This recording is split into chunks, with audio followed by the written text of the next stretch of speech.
Hey everyone, Generation Y Conservative here, and tonight we went to see Wonder Woman.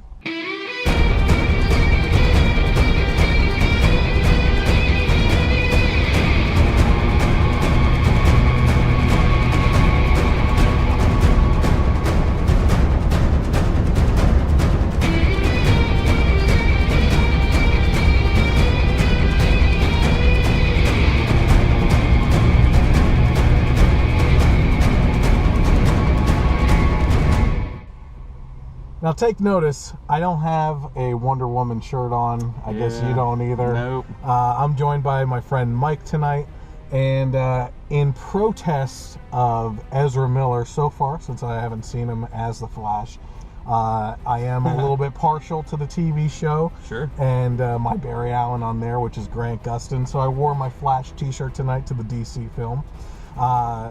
I'm surprised you don't have a Batman shirt on. It's in the wash. I looked for it. My bat suit is always ready. I was fighting crime. It's a little musty.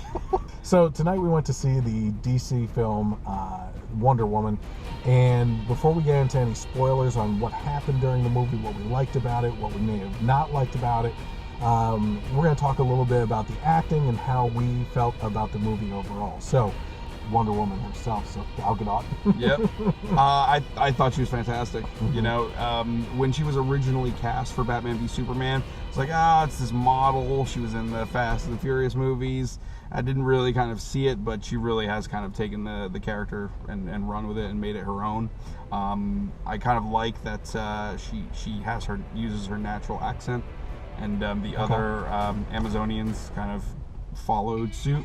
So but it just kind of gives you that kind of like otherworldly like aspect too. But you know, I think she's great, and she looks fantastic. Oh yeah, she's gorgeous. Oh my goodness. Number one, she fits the part. I think she did fantastic as Wonder Woman. I thought that the action sequences for her were few and far between, unfortunately. Mm-hmm. Because when they were on the screen, you're like, oh my gosh, this is amazing. You know, she was great athletically for it.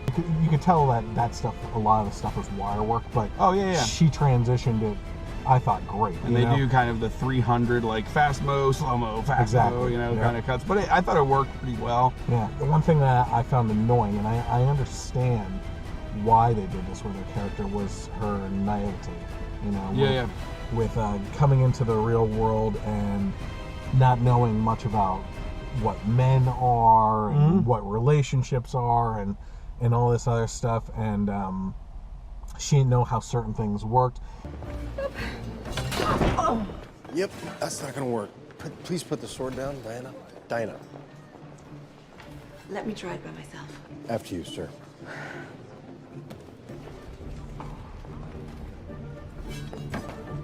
She came off as almost ditzy, you know what I mean? And it was understandably not ditzy, because you knew where she was coming from, off of this island that was isolated from the world for so long with the Amazonians. That's what I would say. I didn't like that so much, because in Batman vs. Superman, she came off as a highly intelligent, completely, almost historian with the world. So you kind of got this feeling like, I don't know. I guess I disagree a little bit. In Batman v Superman, that's already set in like, what, 2014, 2015? Absolutely. Yeah. And this is 1912, so she does have that time to grow and gain that experience, especially since she's working in museums. Right. Like, she's working at the Louvre, you know? Mm-hmm. So she's gaining that. And one of my favorite parts of the movie actually was the whole, you had two fish out of water stories. Yes. Chris Pine, Steve Trevor at Themyscira, and then her in the outside world too, and just kind of adjusting and everything, and neither one understanding, you know, this other, you know, place. Even though they were kind of like few and far between. There were like 3 major action set pieces in the beginning, middle, and end. But the heart of the movie was I felt like was them kind of their relationship together, and her. I thought like a lot of that stuff I thought was funny. What we're talking about is specifically, I think the best scenes of the fish out of water was when she finally got to London and trying on things. Trying on clothes. Yeah. I really like the scene on the boat. Well, maybe we save that for spoilers. Specific scenes we'll save for spoiler zone. How you feel he did? I thought he was great. They played off screen, I thought, on screen. I don't know if you want to kind of get into the whole, like, how chemistry. Well, yeah, that was funny. I mean, that was really good. Again, and for me, I felt like the boat scene was great. I thought it was really funny. War hero guy to almost desperate to get some. Yeah. You know what I mean? I don't blame him. I'm going to be honest. Yeah, no kidding. I would have been a mess. I would have been like, try again. Well, the other one being on the island was Robin Wright, who I am right at the end of the House of Cards season right now, with the new season. So I'm a huge fan of her. Not only did she look great, but athletically, what they had her doing, she was kicking butt. Oh man, that scene, and this isn't a spoiler because it was in the one of the main shots of the trailers. But when she jumps off the shield and does that turn with the 3 arrows, man, that's great. That was great, and I didn't know it was her. Sammy, Charlie, and the Chief. See, I'm surprised that you actually remember their names. The only one that I remember is Chief because he's an Indian, Native American. So, not assuming. We don't assume on a generation-wise conservative podcast. But, so Chief, I mean, they kept on saying his name, and I felt like, I guess they were saying everybody else's name, but I thought they were forgettable characters. Yeah, they kind of reminded me of Captain America, the First Avenger, the Howling Commandos, you know? Yeah. Kind of like the group that they put together, but it was just supporting. I thought he did great in this movie. Yeah, he was intimidating, scary, you know. He had his own agenda. Yep. That even, you know, he was following. All set during World War II, by the way, or World War I, by the way. Cinematography. What did you think of it? I thought it looked great. It was nice to see a DC movie with some color. Yeah. Not everything's gray, you know. So until they got to London. Yeah, until they got to London. I thought the action scenes were shot well. There were a couple of times where I thought the CG kind of popped a little bit too. It was a little too noticeable, especially towards the end of the movie. But I thought it looked really good. I agree with you. I thought the lasso going. Yeah, Lasso Truth was great. Really cool. It was really neat. Looked great. I mean, the set pieces were all great. Costume was great. Fit perfect. Yeah, it's a great fit. Very functional. Very, very functional. On a score of 1 to 10, in the DC film current universe, not including the Dark Knight's separate. Because I don't think you could beat that. In regards to the Man of Steel, Batman versus Superman, Suicide Squad. Is that DC Universe? It technically is. Affleck showed up in it. I know it is, but so where do you rank it on that? Oh, it's the best of the DC movies. Yes. And I'm really hoping that it is kind of a turning point for the whole universe going forward. This has definitely gotten me more excited for Justice League, just because I'm more excited to see her in it. I just want seeing more of her, you know. Yeah. And I'm not gonna deny that. I mean, that's like Britney Spears in the early 2000s. Put it on mute and you're fine. Yeah, right. Yeah, I think it's the best of the DC movies. So. By the way, I don't think we should put Gal on mute. I think she's great. Yeah. All around. Yeah.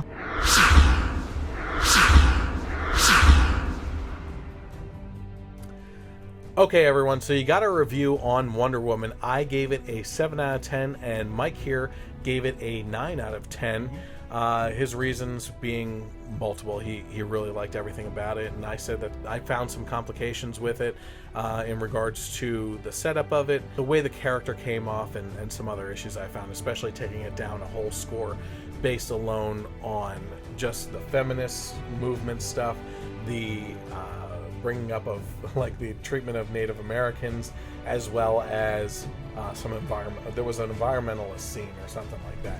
But we were also talking about how, in regards to feminist stuff, that we actually did appreciate a portion of that, being that we can bring our daughters to this movie, and it's a superhero that they can relate to finally. Our wives or girlfriends out there, not personally for us, but any guy out there that has a girlfriend that you have to try to drag to these types of superhero movies, they might be interested in that. So that has been kind of empowering for that. Yeah, and I also really like that they didn't say that she was a powerful female because the men were idiots. Yeah, the men were equally capable in this movie, and that even elevates her more because she really is on obviously a more than equal playing field. But I like that she doesn't even bring up that she has these superpowers. She treats them as equals. She treats her as, or they treat her as an equal, and they just work together. You know. So absolutely. So this is kind of a whole new DC universe, right? I mean, we've had the Dark Knight trilogy, we've had the Batman films in the past with George Clooney, Val Kilmer. Yeah. The '89 Batman with Michael Keaton is one of my favorite ones. Yep. There it is. Yep. So in regards to the DC universe, you think that this one really kicked it off? You're hoping that this is like the turning point for the current DC universe. Yeah, because my problem with the current DC universe is the story, and it's just not there. I think the actors that they cast are great. I think they look great. But the fact that this one brought a little bit more color too, it's not just a gray scale for everything, and the tone and the storytelling was the focus, and really fleshing out the characters. So hopefully the other movies will kind of follow suit and keep it going. Absolutely. So with this being the spoiler cast, what was your favorite scenes in the movie? I really like the scene on the boat where they kind of have that sexual tension. I made a bed for you there. I'm going to sleep over here. Well, why can't you sleep here? Yeah. Like, it's just an empty space. And then they talk about the 12 volumes of, Yeah. You know. I don't even. Is that a real thing? No, I Oh, don't okay, think all so. Maybe. Yeah, it's basically like men can't provide sexual the pleasure whole anyway. joke is that they're necessary for reproduction, That's but about not it. necessary for pleasure. He was just like, oh, bummer. Later in the movie, they hook up. I mean, after the They don't show whole anything, No Man's but Land, they don't show anything, but they get together. But one thing I thought that was kind of weird about that was the next morning, it's like it never happened. None of the guys were like, hey, or anything, or there was no, like, even a look or anything. I thought it would have been funny if she would have been like, hey, that one volume about the play, that it was wrong. Yeah. That would have been like funny that way to would've tie been it back together. But, you know. So. There was a scene also where he gets out of what may be the Fountain of Youth, you kind of said. Yeah. Apparently, in the comics, the Fountain of Youth is on Themyscira. So. Okay, so And it he was gets like a out. weird glowing pool. Yeah, he got out of that naked, and she was kind of looking at him, and what was the comment? Like, it was. Are you a typical an average example of your gender? It's like, I'm above average. Above average, yeah. That's pretty funny. And I mean, they could have come back to that on the boat scene too. And there were opportunities to revisit some of those jokes to play off of them, kind of like you're saying with the next morning after. Yeah. There was the only real reaction after that hookup was as would he take off in a plane or something like that, and he blew up obviously or something, and he she's sacrificed screaming. himself. She's screaming. Yep. No, and like you could see the agony is like a lover's agony. Yeah, that's and the only thing later really said. he's talking to her, but it's muffled. You don't know what he's saying after the explosion. And they come back to it later, and he says, that he loves her and everything. I'll save today. You can save the world. So it's pretty good. But the action I thought was really good too. Anything with the lasso I thought was awesome. Yeah, it was amazing. Yeah, the lasso was pretty cool, especially in that scene in the village where she's just whipping it around as they're both fighting almost back to back. So he's doing his own thing right behind her, but that lasso's going around grabbing feet. Just tripping him up, throwing him across the screen. I mean, she's doing everything with it and kicking butt at the same time. It was pretty incredible. Before we even went to see it, I said, now is this the type of movie where it jumps to the past, but there's no opportunity to discuss what happened between then and the current present day, where she actually is involved with Batman and the getting together with the rest of the Justice League?